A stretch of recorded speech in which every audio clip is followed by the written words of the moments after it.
Well, for more on the situation in Syria, we can cross to France 24's James Andre, who's on the ground in Damascus. James, you were just at a hospital where some of the recently released prisoners were receiving treatment. Yes, absolutely. Prisoners from Sednaya, exactly this infamous prison that is close to Damascus, and where indeed, well, there was ill treatment against inmates, which has been widely documented. But what we saw is that there were three patients who had come out of Sednaya in previous days, and that indeed were there. So one of them had actually lost the ability to talk since he was such in an incredible psychological shock.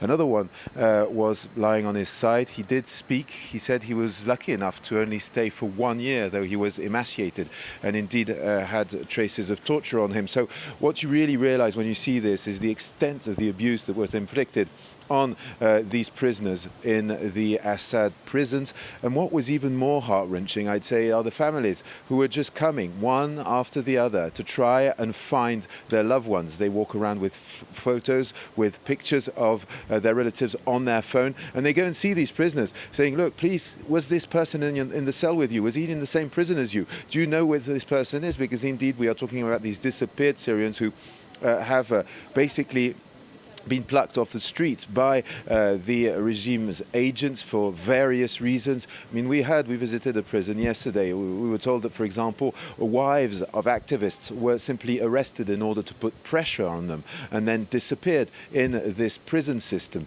Basically, what we are discovering here is the extent of this, this pressure, this iron lid that was put on the Syrian population, and indeed all these thousands of families who are desperately trying to find their relatives.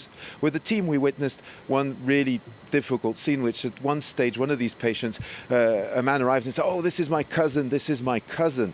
And then quite rapidly started showing pictures to everyone, tried to leave the hospital with him, was stopped by the hospital administration that said, look, I'm sorry, sir, you're just a cousin, we need a direct parent.